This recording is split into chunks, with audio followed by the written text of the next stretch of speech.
Hello student, welcome back to my channel माझं मराठी। आज हम लोग पढ़ रहे हैं महाराष्ट्र बोर्ड का 7th स्टैंडर्ड का मराठी सब्जेक्ट का श्यामचे बंधु प्रेम। ये लेसन लिखा है साने गुरुजी। साने गुरुजी का पूरा नाम पांडुरंग सदाशिव साने था। इस लेसन में हम लोग सीखेंगे कि एक बड़े भाई का छोटे भाई के लिए इतनी मोहब्बत, इतना प्यार लेसन से दिखता है। वैसे ही बच्चों के ऊपर माँ ने जो संस्कार दिए हैं, इसका वर्णन, इसका डिस्क्रिप्शन इस लेसन में दिया गया है। हम लोग शुरू कर देते हैं। श्यामचे बंधु प्रेम। मे महिन्याची सुट्टी संपून मी परत दापोलीत शिकावयास गेलो। शाळा सुरू झाली, पावसाळाही सुरू झाला। तप्त जमिनीला मेघ शांतवू लागले। तापलेल्या जमिनीवर पाणी पडे व कसा सुंदर वास सुटे। नवीनच पाऊस जेव्हा सुरू होतो तेव्हा मातीचा एक रम्य सुंदर वास सुटत असतो। गंधवती पृथ्वी या वचनाची त्यावेळेस आठवण येते। फुलाफळात जो रस, जो गंध असतो, एक प्रकारचा स्वाद असतो, तो पृथ्वीच्याच पोटातला। पैराग्राफ में बताया गया है कि लेखक दापोली पढ़ने के लिए रहता है, सीखने के लिए रहता है। स्कूल उसकी दापोली में रहती है।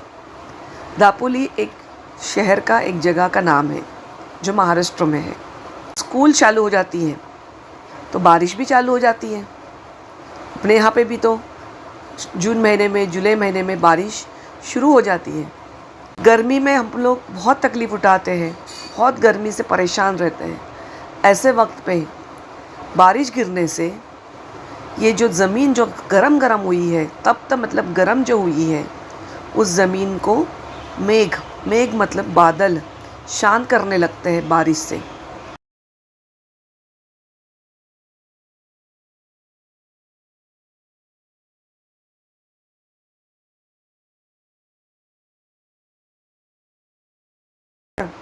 गरम ज़मीन पे जब पानी गिरता है, बारिश गिरती है, तो एक सुंदर सा खुशबू, वास मतलब खुशबू फैल जाती है। नया बारिश जब शुरू हो जाती है तो एक मिट्टी की एक खुशबू आ जाती है। और इस वक्त पे हमें गंधवती पृथ्वी मतलब क्या, खुशबू फैलाने वाली ज़मीन की याद आती है। बारिश नई शुरू हो जाती है तो ज़मीन पे जब मिट्टी की खुशबू आती है, वो खुशबू हम सब ने महसूस की है। उसको ही गंधवती पृथ्वी कहा गया है। फल में जो रस है, जो गंध है, गंध मतलब खुशबू, स्वाद है मतलब टेस्ट, सब पृथ्वी के पेट से निकलता है। फूल भी पृथ्वी के पेट से निकलता है, फल भी पृथ्वी के ही पेट से निकलता है। घरून दापोलीस येताना या वेळेस मी एक निश्चय करून आलो होतो। सुट्टीत घरी असताना एके दिवशी लहान भाऊ नवीन सदऱ्यासाठी हट्ट धरून बसला होता। त्यावेळेस त्याची समजूत घालताना आई म्हणाली, तुझे अण्णा दादा मोठे होतील, रोजगारी होतील, मग तुला 6 महिन्यांनी नवीन सदरा शिवतील। आता नको हट्ट धरू। मित्रांनो, माझ्या लहानपणी कपड्यांचे बंड फार माजले नव्हते। आम्हाला कोट माहीतच नव्हता। कित्येकदा सदराही 1-2 वर्षांनी मिळवायच्या। थंडीच्या दिवसात धोतर चौघडी करून गळ्याशी बांधून शाळेत जावायचे। मफलर नव्हते, जाकीटे नव्हती, गरम कोट नव्हते। इसमें इस पैराग्राफ में लिखा है, इस पैराग्राफ का मतलब है कि जब मई महीने की छुट्टी ख़त्म करके जब लेखक दापोलिस वापस पढ़ने के लिए गया, तो जाते वक्त उसने अपने मन में एक निश्चय किया था, एक डिसीजन लिया था।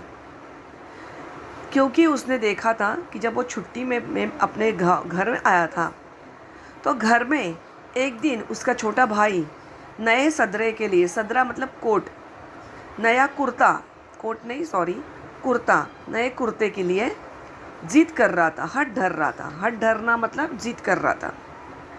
तो उसको समझाने के लिए उसकी मम्मी, उसकी माँ, उसकी आई उसको बोलती है कि जब तेरे अन्ना दादा, अन्ना मतलब बाबा मतलब पप्पा, और दादा मतलब भाई, बड़ा भाई, जब बड़े हो जाएंगे रोजगारी होतील, रोजगारी मतलब कमाने नौकरी धंधे करने वाले हो जाएंगे, तो तुझे 6 महीने में एक नया कुर्ता सिला देंगे। अभी जिद मत कर। लेखक ने ये बात अपनी माँ की सुन लिया था, इसलिए उसने जाते वक्त ही निश्चय कर लिया था कि जब मैं जाऊंगा तो मैं अपने भाई के लिए एक कोट सिला दूंगा। क्या कहते हैं कि मेरे बचपन में कपड़ों का इतना किसी को भी शौक़ नहीं था, इतनी कैपेसिटी भी नहीं थी, फाइनेंशियली पुअर लोग थे ये लोग, और क्या होता है ये तो हमें पता ही नहीं था। 2 साल में 2 बार, साल में या 2 साल में 1 बार नए कपड़े सीते थे। ठंडी के दिनों में मतलब विंटर में धोतर मतलब क्या, धोती को चौघड़ी मतलब चौकन करते थे और उसको गले में लपेट लेते थे। मफलर नहीं था, जॅकेट नहीं था और गरम कोट भी नहीं था। धाकट्या भावाचा सदरा फाटला होता। आईने त्याला 2-3 गाबड्या लावल्या होत्या। आपल्या भावास नवीन कपडा शिवून न्यावायचा असे मी ठरवून आलो होतो, परंतु पैसे कुठून आणायचे। जब लेखक घर में आया था मई महीने की छुट्टी में, तो उसने देखा था कि उसके छोटे भाई का कुर्ता फटा हुआ है। माँ ने उसको 2-3 जगह पे सप्लीमेंट लगाई है। गाबड़िया मतलब एक जो अलग कपड़ा लगा देते हैं, कपड़ा लगा के उसको सी देते हैं, फटे हुए एरिया को दूसरा कपड़ा लगा के उसको सी देते हैं, ऐसा की थी माँ ने। तभी उसने डिसाइड किया था कि जब मैं आऊँगा तो अपने भाई के लिए नया कपड़ा लाऊंगा। लेकिन नया कपड़ा खरीदने के लिए पैसे कहाँ से लाऊं? माझे वडील कोर्ट कचेरीच्या कामास दापोलीस येत। वडील दापोलीस आले म्हणजे आणा 2 आणे मला खाऊला घेऊन म्हणून देऊन जायचे। खाऊच्या पैशातील एक पैसाही खाऊमध्ये न खर्चण्याचे मी ठरवले। ज्येष्ठात आमची शाळा सुरू झाली। गणेश चतुर्थीला 3 महिने होते। तेवढ्या महिन्यात या खाऊच्या पैशांचा रुपयाभर जमला असता गणेश चतुर्थीस धाकट्या पावास कोट किंवा सदरा शिवून न्यावायचा असं मी मनात निश्चित केले। उसके पप्पा, लेखक के पप्पा, वडील मतलब बाबा, पप्पा, डैडी दापोली में जहाँ पे लेखक पढ़ता था वहाँ पे कोर्ट कचेरी के काम से आता था, कोर्ट के काम से आते थे। तो जब भी वो दापोली में आते थे तो उस लेखक को आना 2 आने, जैसे अभी अपने यहाँ पे 1 रुपया 2 रुपया चलता है, पहले आना 2 आना चलता था। तो खाने के लिए देते थे। खाऊला मतलब ऊपर की चीज़ें खाने के लिए, चॉकलेट, बिस्किट, नमकीन, ऐसा सब चीज़ें खाने के लिए आना 2 आना देते थे। तो उसने डिसाइड किया कि मैं खाऊ का पैसा मतलब ये जो पॉकेट मनी है मैं वो खर्चा नहीं करूँगा और उसको जमा करूँगा। ज्येष्ठ मतलब मराठी महीने में से एक महीना है ज्येष्ठ महीना। उस टाइम पे स्कूल चालू हो जाती है, जैसे अपने यहाँ पे जून में चालू हो जाती है, ज्येष्ठ महीने में स्कूल चालू हो जाती है। और गणेश चतुर्थी मतलब गणपति को 3 महीना बाकी है। तो 3 महीने में मैं इतना पैसा जमा करूँगा कि कम से कम रुपया बन जाएगा। रुपया मतलब 1 रुपया। आज का 1 रुपया अपने लिए कोई वैल्यू नहीं है, लेकिन पहले का 1 रुपया बहुत वैल्यूएबल था।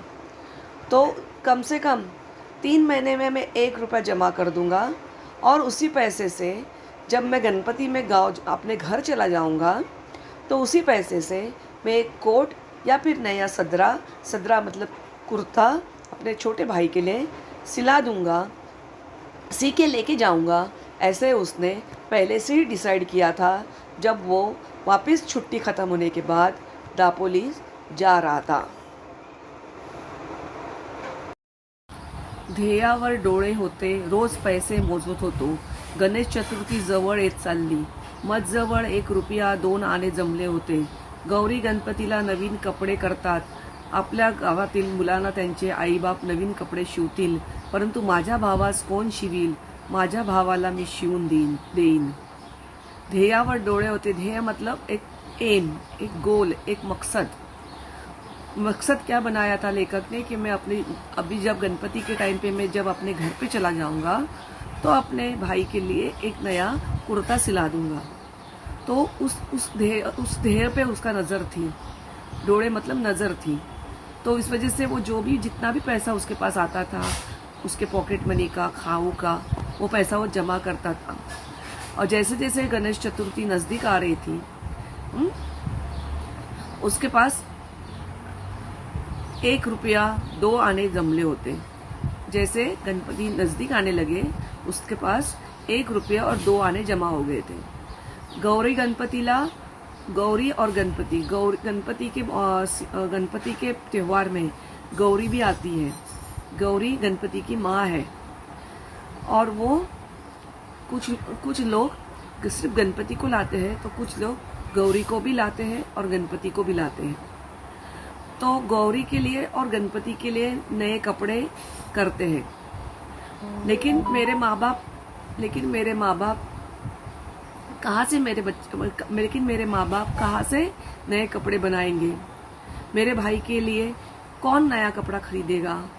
हाँ, मैं मेरे भाई के लिए एक नया कपड़ा सिला दूंगा। मी शिंप्याकडे गेलो। शिंप्या मतलब टेलरकडे गेलो। माझ्या भावाच्या वयाचा एक मुलगा मी बरोबर घेऊन गेलो। मेरे भाई की उम्र का एक लड़का, उसके हाइट बॉडी का एक लड़का वो अपने साथ लेके गया। त्याच्या अंगाचा कोट शिवायास मी सांगितले। 2 वार कापड घेतले, अर्धा वार अस्तर घेतले, कोट तैयार झाला। उसने उसके दोस्त बच्चे के साइज का उसने कोट बनाने के लिए लगाया। 2 वार 2 मीटर कपड़ा लिया, आधा मीटर अस्तर लिया और कोट तैयार हो गया। और जवळच्या पैशात सारा खर्च भागला। तो कोट हातात घेतला तेव्हा माझे डोळे अश्रूंनी न्हाले होते। जब कोट तैयार हुआ तो मेरी आंखों में आंसू आ गए थे। मी घरी जाण्यास निघालो। मी ज्यांच्याकडे राहिलो होतो ते म्हणाले, पाऊस पाण्याचं जाऊ नकोस, नदी नाल्यांना पूर आले असतील, पिसईचा पर्या, सोंडेघरचा पर्या यांना उतार नसेल, आमचे ऐक। जिस दापोली में लेखक पढ़ने के लिए जाता था, लेकिन जिस घर में रहता था, जिन लोगों के साथ रहता था, उन लोगों ने तो उसको बहुत सारी बारिश में घर पे जाने के लिए मना कर दिया। वो लोग क्या बोले कि बहुत बारिश गिर रही है, नदी नाले उनको पूर आया है। पूर मतलब बाढ़ आई है, फ्लड आई है। पिसई सा पर्या, पिसई मतलब एक जगह है, उसका नाला, सोंडे घर सा नाला, उसमें बहुत सारी बाढ़ आई होगी। तो हमारा सुन, तू घर पे मत जा। मी कोणाचे ऐकले नाही। हृदयात प्रेमपूर आला होता। तो नदी नाल्यास थोडीच भीक घालणार। मैंने किसी का नहीं सुना। मेरे दिल में, हृदय मतलब दिल में प्रेमपूर आला होता, मतलब घर पे जाने की तड़प हो गई थी। मैं थोड़ी नदी नाले से डरूंगा, मतलब बाढ़ से मैं थोड़ी डरूंगा। नवीन कोट बांधून घेऊन मी निघालो। पंख असते तर एकदम उडून गेलो असतो। चालण्याचे श्रमच वाटत नव्हते। सुख स्वप्नात दंग होतो। आईला किती आनंद होईल या कल्पनेत मी होतो। नया कोट उसने तैयार किया। लेखक ने अपने छोटे भाई के लिए एक नया कोट सिला के लिया और वो इतने बरसने वाले बारिश में निकल गया अपने घर पे आने के लिए। लेखक कहता है, अगर मेरे पास पंख होते, मतलब फेदर रहते, तो मैं उड़ के अपने घर पे चला जाता था।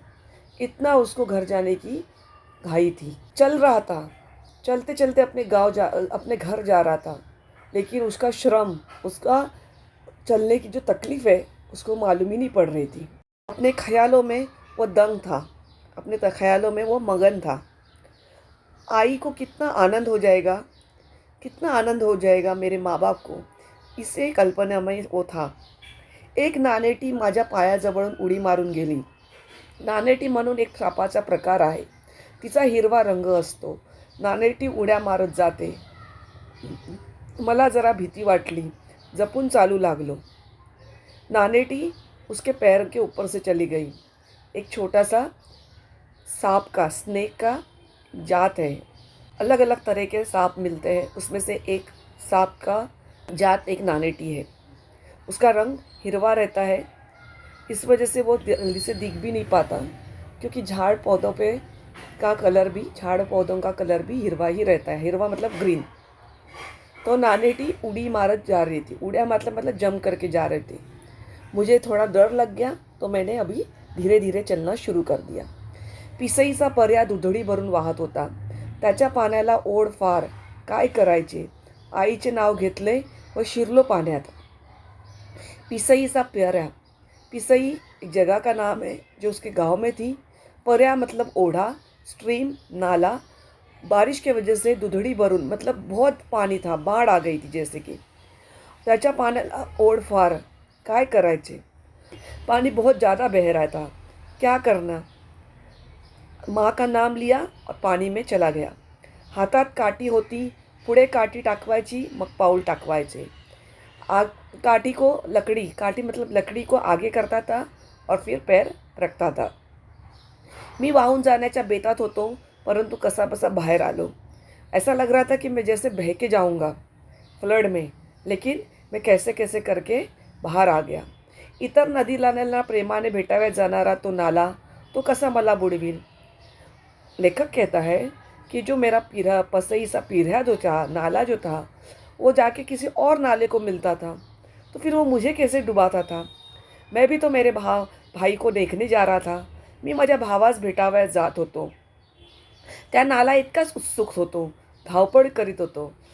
लेखक कहता है कि मैं जिस तरह से मेरे भाई को मिलने जा रहा था, उसी तरह से वो नाला इतर मतलब बाकी नालों को, बाकी ओढ़ों को, स्ट्रीम को मिलने जा रहा था.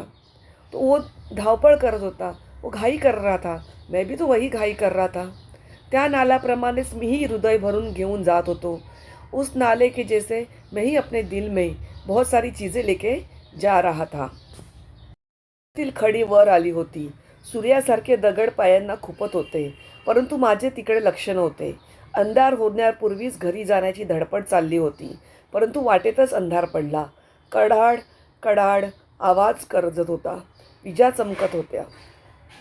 चमचम करत होत्या. खळखळ पाणी वाहत होते. त्या पंचमहाभूतांच्या नाचातून मी चाललो होतो. रस्ते पे खड़ी थी, छोटे छोटे पत्थर थे. वो पत्थर सुयांसारखे, सुई निडल कि जैसे मेरे पाय को मतलब मेरे फुट को, मेरे पैर को चुभ रहे थे. सुया मतलब निडल, दगड़ मतलब पत्थर, खड़ी मतलब भी छोटे छोटे पत्थर, पाय मतलब पैर, खुपत मतलब चुभ रहे थे. परंतु माझे तिकडे लक्ष नव्हतं. लेकिन मेरा उस पर ध्यान ही नहीं था. मुझे अंधेरा होने से पहले घर जाने की तलब थी, लेकिन रास्ते में ही मुझे अंधेरा मिल गया. कड़ाड़ कड़ाड़ आवाज़ गरज होता. बादलों की आवाज़ आ रही थी. विजा मतलब लाइटनिंग चमचम करत होती, चमक रही थी. पानी खड़खड़ बह रहा था. खड़खड़ पानी की जब बहता है तो खड़खड़ कर से आवाज़ आती है, वो हो रहा था. ऐसी सिचुएशन से मैं चल रहा था. पंच महाभूतांच्या नाचातून सब जगह पे डरावना मौसम था, माहौल था. पंच महाभूत डरावना माहौल था. उसी में से मैं जा रहा था. शेवटी एकदाचा मी घरी आलो. ओला चिंब होऊन गेलो होतो. आई, मी बाहेरून हाक मारली. हवेत फार गारठा आलेला होता. वडील संध्या करत होते व आईने शेगडीत निखारे शेकण्यासाठी दिले होते. शेवटी एकदाचा आखिर में घर पे पहुंच गया. पूरी तरह से भीग गया था. मैंने बाहर से आवाज़ निकाली, आई. हवा में बहुत गारठा था, मतलब हवा बहुत ठंडी थी. वडील मतलब पप्पा पूजा कर रहे थे और माँ शेगडीत निखारे शेकण्यासाठी दिले होते. और आई ने चूल्हे के अंदर, चूल्हा जो रहता है उसके अंदर निखारे मतलब कोयला डाली हुई थी. अण्णा आला, आई अण्णा. धाकट्या भावाने दार उघडले. दोघे लहान भाऊ भेटले. भाई ने दरवाज़ा खोला और बोला कि माँ अन्ना आला. अन्ना मतलब बड़ा भाई आया, बड़ा भाई आया. माँ पूछती है, इतक्या पावसातून श्याम कशाला आलास, सारा भिजलास ना. सोंडे घरच्या पराला पाणी नव्हतं का रे? वडिलांनी विचारले. माँ पूछती है कि इतने सारी बारिश से तू क्यों आया? पूरा तरह से भीग गया। वडील पूछते हैं, पप्पा पूछते हैं, सोंडे घर में जो ओढ़ा था, नाला था, उसका पानी तुझे मिला नहीं? हो, परंतु मी आलो कसा तरी, मी म्हटले. लेकिन लेखक बोलता है, मैं फिर भी कैसे तो आ गया. त्या दिवशी एक बाई वाहून गेली हो त्यातून. वडील मतलब पप्पा बोले कि उस दिन उस ओढ़े में से, नाले में से एक औरत बह के गई. कपडे काढ, कडक पाण्याने आंघोळ कर, आई म्हणाली. माँ बोली, चलो ठीक है, कपड़े निकाल और गरम गरम पानी से आंघोळ मतलब स्नान कर, बात कर. पोळीस गेलो. धाकट्या भावाने माझे लहानसे गोठडे सोडले. लहान मुलांना सवयच असते. त्यांना वाटत असते की काहीतरी आपल्यासाठी आणलेले असेल. परंतु मी माझ्या भावंडास काय आणणार? कोणता खाऊ आणणार? कोणते खेळणे आणणार? कोणते रंगीत चित्रांचे पुस्तक देणार? मी गरीब होतो, परंतु माझ्या भावास त्या गोठड्यात काहीतरी सापडले. मैं स्नान करने के लिए चला गया. मेरे छोटे भाई ने मेरा गाठोड़े मतलब मेरी पोटली, अभी अपन बैग लेके जाते हैं, पहले पोटली लेके जाते थे, तो पोटली को खोल दिया. वैसे भी छोटे बच्चों को ये आदत ही रहती है. उसको क्या लगा कि अपने लिए कुछ लाया होगा. लेकिन मैं क्या लाऊं अपने भाई के लिए? कौन सा खाना लाऊं? कौन सी चीज़ लाऊं? कौन सा खिलौना लाऊं? कौन सा कलर पिक्चर का बुक लाऊं? मैं तो गरीब था, लेकिन फिर भी मेरे भाई को मेरी पोटली में कुछ मिल गया. त्यात कोट सापडला, नवीन कोट. उस पोटली में कोट था, नया कोट. तो कोट नव्हता, ते हृदय होतं, ते प्रेम होतं, ती आईची फलद्रूप झालेली शिकवण होती. सिर्फ एक कोट नहीं था, तो एक दिल था. उसके अंदर रहने वाला प्यार था. माँ ने जो बच्चों को संस्कार दिए, उसका वो फल था. अण्णा, हा लहानसा कोट कोणाचा? हा नवीन कोट कोणाला रे? धाकटा भाऊ कोट घेऊन मजजवळ येऊन विचारू लागला. धाकटा भाऊ मतलब छोटा भाई. छोटा भाई मेरे पास आया और बोला कि अन्ना, ये छोटा कोट किसका है? किसके लिए लाया है? मग सांगेन, घरात जा घेऊन, मी म्हटले. मैं बोला कि मैं बताता हूँ, जा घर में लेके चले जा. आई, हा बघ कोट, हा काही अंगाचा नाही, हा मला आणलाय. होय आई? धाकटा भाऊ आईला विचारू लागला. छोटा भाई माँ के पास चला गया और बोला, आई, देखो ये कोट मेरे बड़े भाई के माप का नहीं है, ये तो मेरे लिए लाया है. सच में माँ, ये मेरे लिए लाया है? आईने कोरडे धोतर दिले. मी चुलीजवळ शेकत बसलो. माँने लेखक को म्हणाली, श्याम, हा कोणाचा कोट? मोरू जोशांचा कार्य द्यावयाचा आहे, कापातल्या मुक्याने पाठीला असेल, वडील म्हणाले. आई बोली कि श्याम, ये किसका कोट है? पप्पा बोले, मोरू जोशी का क्या? उसको देने के लिए लाया है. मुखिया ने उसके लिए भेजा है क्या? मुखिया मतलब मुकेश नाम होगा, उसने भेजा है क्या? नाही, हा मी पुरुषोत्तमसाठी शिवून आणला आहे, मी म्हटले. लेखक बोला कि नहीं, मैंने पुरुषोत्तम के लिए मतलब अपने छोटे भाई के लिए ये कोट लाया है. पैसे रे कोटले, कोणाचे कर्ज काढलेस का फीचे दवडलेस? वडिलांनी विचारले. पैसे कहाँ से लाया? कर्ज मतलब लोन लिया क्या किसी से? उधारी लिया क्या किसी से? या फिर मैं जो फीस का पैसा दे के आता था तुझे, तो वो पैसा तूने छुपा के रखा क्या? फीस नहीं भरी क्या? ऐसे पप्पा ने बहुत सारे सवाल पूछा. कोणाच्या पैशांना हात तर नाही लावलास? आईने कातर स्वरात विचारले. कातर स्वर मतलब घबराते हुए पूछा कि किसी का पैसा तो नहीं चोरी किया? आई, मी कर्ज काढले नाही, चोरलेही नाहीत, फीचेही खर्च केले नाहीत. मी म्हटले. लेखक बोला, माँ मैंने ना कर्जा निकाला, ना किसी चोरी की, ना अपने फीस की पैसे को बर्बाद किया. मग उधार का शिवून आणलास? श्याम वडिलांनी विचारले. पप्पा ने ये भी पूछे, फिर तूने क्या उधार लेके आया? मतलब उधारी पे लेके आया. भाऊ तुम्ही मला खाऊला आणा 2 आणा देत असा ते मी जमविले. गेल्या 2-3 महिन्याचे सारे जमविले. त्यातून हा कोट शिवून आणला. आई म्हणत असे, तुझे अण्णा दादा मोठे होतील मग पुरुषोत्तमला नवीन शिवतील कोट. मी मनात ठरविले होते की येताना त्याच्यासाठी कोट आणावयाचा. पुरुषोत्तम बघ तुला होतो का. मी म्हटले. लेखक अपने पप्पा को बोलता है, ये खाओ के लिए मतलब पॉकेट मनी देते थे, खाने के लिए पैसा देते थे. 2 आना जमा किया. गए 2-3 महीने से मैं ऐसा जमा कर रहा हूँ और जैसे मैंने कोट सिलाया हूँ. क्या बोलती थी कि जब तेरे अन्ना दादा बड़े हो जाएंगे तो पुरुषोत्तम के लिए नया कोट सिएंगे. तभी मैंने सोचा था कि ये टाइम पे आने के वक्त मैं नया कोट सी के लाऊंगा. पुरुषोत्तम देख तुझे ये कोट बराबर आता है क्या. अण्णा हा बघ छान होतो आणि आतलाही खिसा. आता माझी पेन्सिल हरवणार नाही. आई बघ. पुरुषोत्तम आईला दाखवू लागला. पुरुषोत्तम वो कोट पहन लेता है और बोलता है कि अन्ना मतलब बड़ा भाई देखो कितना अच्छा दिख रहा है. अंदर जो पॉकेट लगा है, खिसा मतलब पॉकेट, अंदर तो पॉकेट भी है. अभी मैं पॉकेट के अंदर अपनी पेंसिल रखूँगा तो कभी गुम भी नहीं हो जाएगी. आई देख.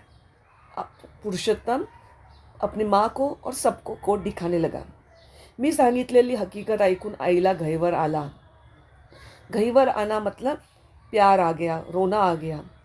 ती म्हणाली, श्याम तू वयाने मोठा नाहीस, पैशाने मोठा नाहीस, शिकून मोठा नाहीस, परंतु मनाने मोठा आजच झालास हो. हेच प्रेम बाळांनो, पुढेही ठेवा. या प्रेमावर कोणाची दृष्टी नको पडायला. माँ बोलती है कि श्याम मतलब लेखक, श्याम पैसे से बड़ा नहीं है, पढ़ा लिखा भी नहीं है, लेकिन तू दिल से बहुत बड़ा है. ऐसा ही प्रेम एक दूसरे के लिए हमेशा रखना और इस प्रेम को किसी की बुरी नज़र ना लगो. वडिलांनी माझ्या पाठीवरून हात फिरवला. ते बोलले नाहीत. त्या हात फिरण्यात सारं बोलणं होतं, साऱ्या स्मृती होत्या. वडिलांनी मतलब पप्पा ने मेरे पीठ पे से हाथ घुमाया. उन्होंने कुछ नहीं कहा, लेकिन उनके हाथ घुमाने में, हाथ जो उन्होंने पीठ पे घुमा रहे थे उससे सारी बातचीत अपने आप ही हो गई. सारी चीज़ें मुझे याद आ गई. तो बच्चों, मैंने श्याम से बंधु प्रेम इस लेसन को कंप्लीट किया है. इस लेसन को बहुत आसानी से इसका एक्सप्लेनेशन बच्चों के लिए किया है. आप मेरी इस वीडियो को लाइक शेयर और सब्सक्राइब ज़रूर करना. Thank you.